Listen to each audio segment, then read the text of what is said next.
తెలంగాణ సర్కారు ఓ దిక్కు హాస్టళ్లను బళ్లను పిల్లల్ని కంటికి రెప్పోలే కాపాడుకోవాలని ఆలోచన చేస్తుంది.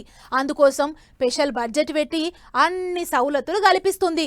కొన్ని హాస్టళ్లు అన్ని సౌలతులతోని మిలమిల మెరుస్తుంటే ఇంకొన్ని హాస్టళ్లు మట్టుకు విలవిలా అంటున్నాయి. ఇక చూడుండ్రి పిల్లల గోస ఎట్లున్నదో. సర్కార్ బడి హాస్టల్ పిల్లల కోసం రాస్తే రామాయణం వింటే మహాభారతం అన్నట్టు ఉంది కదా కథ. అరే హాస్టల్లో ఉన్న బాధలు వశపడలేక ఇట్లా రోడ్డు మీదకి వచ్చి కూర్చొని ధర్నా చేస్తురు పొలగాన్లు. ఇక చూడు రే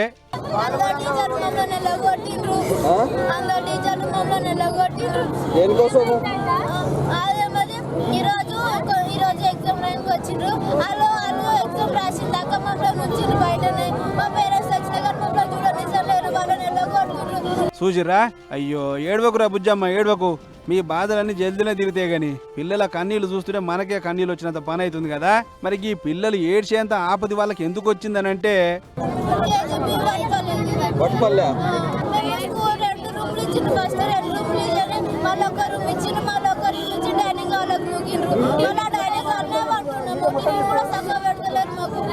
ఎంతమంది మొత్తం ఎంతమంది విన్నారు కదా గది కథ. సంగారెడ్డి జిల్లాల ఆందోలు వట్టిపల్లి 2 హాస్టల్ ఉన్నాయట. అయితే వట్టిపల్లి ఉన్న హాస్టల్ కూలిపోతే దాని జాగాల కొత్తగా కట్టించిందే లేదట. ఇక పిల్లగాళ్ళని తీసుకుపోయి ఆందోళన హాస్టల్లో కలిపిర్రు. దీంతో అందరూ ఒకటే కాడ ఉండుతోని సాలక ఇబ్బందులు పడుతురట. పొలగాళ్ళ బాధలు పొలగాళ్ళకుంటే ఈ హాస్టల్ పెద్ద బంతులు అమ్మకు, ఆ హాస్టల్ పెద్ద బంతులు అమ్మకు అస్సలు పడతలేదట. దీంతో బయటకు నుంచి వచ్చిన మమ్మల్ని చిన్న చూపు చూస్తుంది అంటారు పొలగాళ్ళు. చదువు అనలేనే సార్, మళ్ళీ లంచ్ కూడా అనలేనే సార్, అన్ని అనలేనే చేస్తున్నాం సార్. వేరే మాకు ఈరోజు హాస్టల్ కావాలి సార్, వేరే హాస్టల్ క్లాసెస్ చెట్ల కింద చెప్పుకుంటాం సార్, చెట్ల కిందనే చెప్పుకుంటున్నాం సార్. మీకు లేదా ప్రిన్సిపల్ లేరా మీకు? మళ్ళీ ఏమంటుందా మేము అడిగారా? చాలా సార్లు ట్రై చేస్తున్నాం, అడ్జస్ట్ చేసుకుంటున్నాం సార్. అయినా సరే ఇప్పుడు ఈసారి గడ్డే చేశారు. ఎవరు? ఇంకేం సమస్యలు ఉన్నాయి మీకు?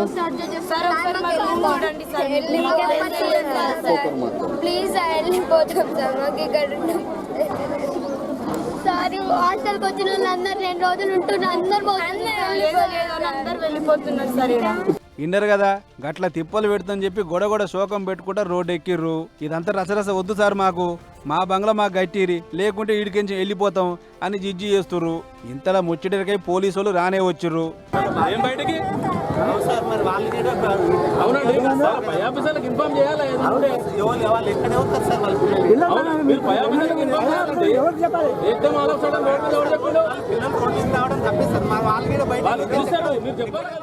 చూసిరు కదా పోలీసులు కూడా గరంగా అవట్టే. ఈ ముచ్చట మీద తల్లిదండ్రులు కూడా మస్తు గరం అవుతురు. మీదికెంచి సర్కారు యాళ్లకు పైసలు పంపుతుంటే ఇట్లా తిని పెట్టకుండా ఇబ్బందులు పెడతారా? ఇదేం తరీకా అని మండిపడుతురు జనాలు. మరి పిల్లలకు సొంత బంగ్లా ఎప్పుడు కడతారో ఏవో గాని ఆడిపోలగాళ్ళు రోడ్డు ఎక్కే పరిస్థితి అంటే ఏంది కథ అని పరిశాన్ అవుతురు జనాలు. ఇది ఇట్లుంటాడు మంచిర్యాల జిల్లాలో ఇంకో ఆగం. చెన్నూరు హాస్టల్ సరిపోను సౌలతులు లేవని చెప్పి 17 మంది పొలగాళ్ళు ఎమ్మెల్యే ఇంటికి పోయిరాట. అదిగిన రాత్రి పోయేటాలకు ఎమ్మెల్యే సార్ లేడు. ఇక పొలగాన్ల బాధలైన సురేఖ మేడం ఎమ్మటి అధికారులకు ఫోన్ కొట్టిందట. గల తిప్పలేవో తీర్చురి, ఇట్లా బయటకు వచ్చుడు మంచిగా లేదు అని మాట్లాడిందట. మరి ఇప్పటికన్నా అధికారులు కళ్ళు తెరుస్తారో లేదో గాని సర్కార్ హాస్టల్లో చదువుతున్న పొలగాన్ల గోసలైతే చెప్పవశం లేదు అని అనుకుంటారు ఈ ముచ్చట చూసిన జనాలు.